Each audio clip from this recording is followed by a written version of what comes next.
se sentiría en una mañana si al despertar se da cuenta que no escucha? El caso de Carlos Aguilar es uno de los tantos que existen, y a pesar que todo parecía estar en su contra, él no permitió que esto estampara sus sueños. Nació un sábado 13 de marzo de 1989. Es el segundo de 3 hijos. Transcurrieron sus primeros meses hasta que al año y medio le diagnosticaron meningitis. Habían 3 probabilidades de que él tuviera un problema serio y ahí fue donde nos diagnosticaron con una sordera profunda.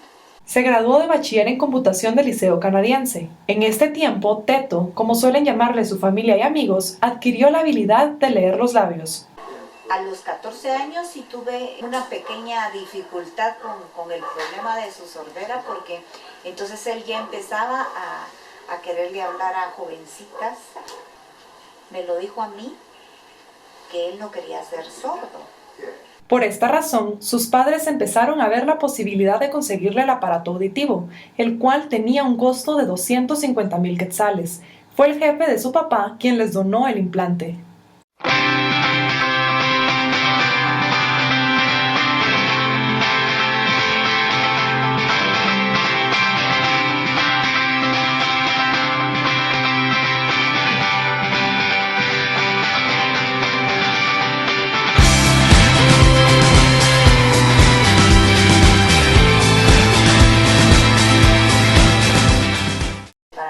Fue una felicidad y una felicidad para el mejor amigo de él, que se llama Carlos. Hasta la fecha que lo conozco, su sordera no lo mira como un impedimento. Durante 4 años, Teto ha trabajado en el Banco GT Continental. Actualmente se encuentra en el área de firmas y verificación.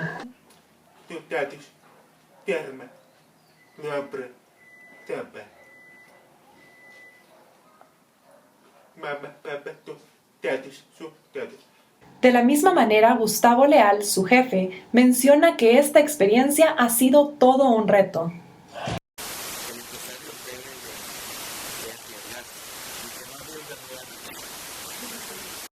Con quienes más ha convivido en sus años de trabajo ha sido con Jennifer y Roxana, quienes relatan la lección aprendida al estar cerca de él.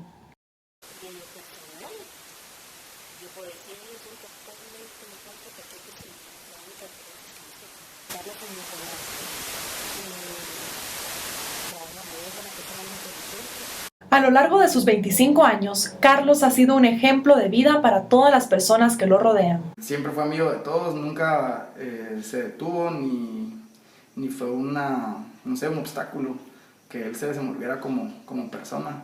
Desde chiquito ha sido una lucha que yo siento que va ganando él y que no lo ha limitado en nada. Ya creo que él se siente tan normal como nosotros, siempre ha luchado por lo que él quiere. Este no es el primero ni el último de los casos que muestran cómo una persona con una limitación puede sacarle provecho a la misma. Reportó Wendy del Cid y en cámara Ana García.